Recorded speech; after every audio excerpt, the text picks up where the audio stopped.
In 1997, Skynet achieved self-awareness and triggered a global nuclear war, annihilating 90% of Earth's population. It then created Terminator robots to continue slaughtering survivors. I, John Connor, led the human resistance against it for years, forcing Skynet into retreat at every turn. By 2029, Skynet clung to its last base, its demise imminent. Yet a nagging unease lingered within me, for I knew with certainty Skynet would not go down without a fight. It would inevitably send a T-800 back to 1984 to kill my mother, Sarah, erasing me from history entirely. After a bloody battle, the Resistance finally located the time machine within Skynet's base. I made an immediate decision: send my subordinate Kyle back in time to protect my mother. According to established history, he would defeat that T-800, fall in love with my young mother, and father me. Humanity's victorious outcome would remain unchanged. Yet I underestimated Skynet. Knowing the T-800 mission had failed, it must have prepared a backup. As I focused intently on the activating time machine, the T-5000 Terminator it had planted struck from behind. That single blow rewrote history, causing the fabric of time and space to collapse entirely. The quantum field's instability flooded Kyle's mind with inexplicable memories during transmission. A universal app called Genesis was rumored to launch in 2017.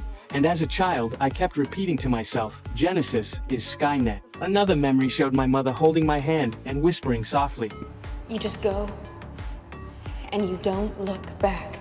Meanwhile, the T-800 had just arrived in 1984. As in the original timeline, it encountered 3 provocative street punks. Following the usual course, it should have eliminated them, stolen their clothes, and then sought out Sarah. But this time, another T-800 had been waiting there for a long time. I've been waiting for you. The two machines clashed the moment they met. The older T-800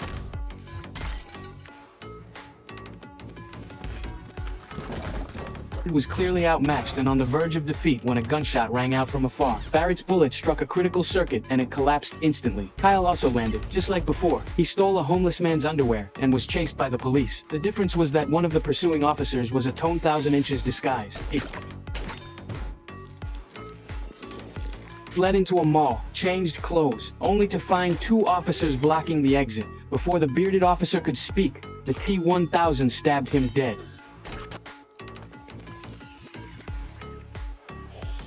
With the T-1000 closing in, Kyle hid in a corner, trapped with no escape. At the critical moment, a truck smashed through the door, skidding to a halt and sending the T-1000 flying. Kyle was pulled aboard. He looked up and froze behind the wheel sat the very person he'd come to protect, Sarah Connor. What shocked him even more was that Sarah not only knew his identity and purpose, but also understood Skynet, the Terminators, and everything about the future. She calmly explained they were now in a new timeline, formed by the collapse end of space-time. Kyle's original timeline no longer existed. The T-800 sent to kill him had already been ambushed and eliminated by her. Only then did Kyle notice the elderly T-800 sitting in the truck.